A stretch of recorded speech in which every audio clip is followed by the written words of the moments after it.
This is North Dakota Today. Good morning. Welcome to North Dakota Today. I'm Anna Johnson.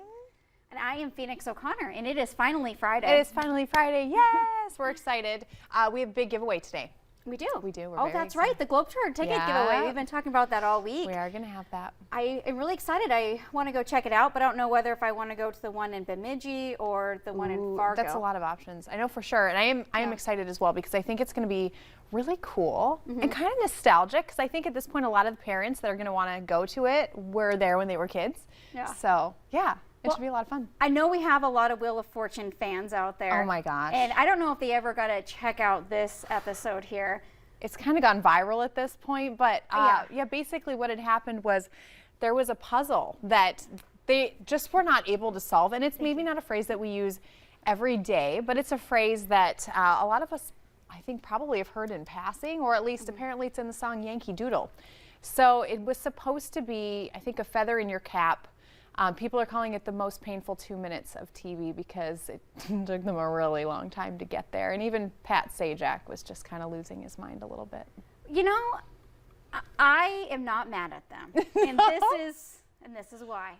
Because you and I have been in these weird situations where everyone sits at home and they say, it's this or it's that. But it's so much different when the lights are on, the cameras are on you, and...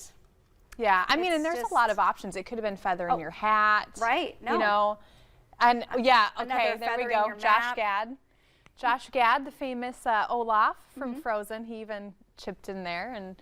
And also that was a really, that was another one they had a struggle with. Jolly Good Fellow, just couldn't come up with the words, which, I mean, these are phrases I feel like I would have known, but then at the same time, I wasn't there. Have you ever been on a game show?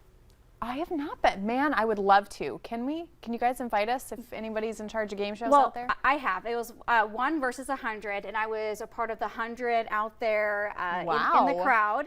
And I was there with a group of friends. It was back when I did pageants and things like that. And I don't remember the question, but I certainly remember the answer, and it was Nathan's Hot Dogs. And it was talking about obviously something along the names of hot dogs. And from here on out, I just, because Nathan's Hot Dogs is really only sold in the East Coast, like New York. But yeah, I will never live that one down. Never forget Nathan's Hot Dogs because of that. Oh no! So I feel their pain. Yeah, and another really interesting thing that is starting to go viral. You might have heard about it, but also I just feel like I relate to it on a weird level. There is a jail that has been using cats for emotional support for inmates. It's been about 10 years. Lincoln County Detention Center. They have cats in many of the pods to provide support, and the inmates also take care of the cats. That's awesome. It is. I think that that's a great thing. Down in Texas, we had a real problem with feral cats just running wild, where even if you wanted to surrender a cat or if you found all these kittens, they would just say leave them alone. They wouldn't even take them in the shelter.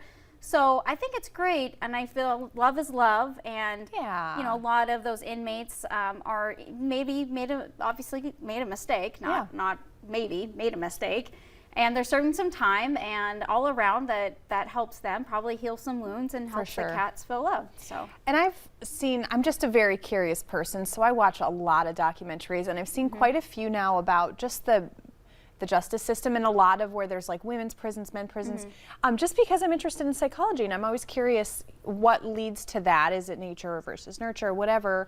But it's interesting because a lot of people sometimes that end up in those situations have a trauma, or they have an experience in their past maybe where they're lacking in something. It might be love. It might be, maybe the cat is a really good way for them to kind of heal, like you said, and just kind of bridge that need that they have and give them hope.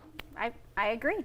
Yeah, I think that's awesome. Around. I think that all around, I've seen a lot of kindness, even on social media. There was a situation that happened yesterday, and there was a gentleman who was in a moment of crisis, or my opinion. And instead of people being really mean, I saw a lot of people saying to him, "We're here for you. We're here to support you." And to me, that really touched me, because mental health It is a situation that I feel gets ignored a lot. And if someone is having a moment of crisis, sure, you can see them as they're acting a certain way that isn't very kind or nice. But when you bring back that kindness and love, I feel like that really can shift the situation from becoming more ugly. Well, you know what's interesting too is that when we were in the newsroom and things were coming in, and I don't want to say that news people are desensitized to situations, it's just we're able to compartmentalize kind of and see things for, okay, we just need to report information and separate ourselves. And even so, there were people in the newsroom that were just like, you know what, that poor guy, like I don't know what he's going through, but I hope this ends well, I hope things go well. And I just was like, oh, you guys.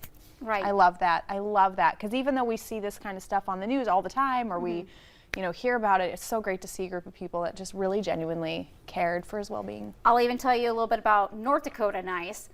On my way back to work, there is a gentleman who pulled out in front of me, and then I was sliding on ice. Oh no! And for like 5 minutes, we're rolling down the window, telling each other we're sorry. Oh. Like, no, I'm sorry you did this, and I was like, no, I'm sorry you go. And you argue with people about.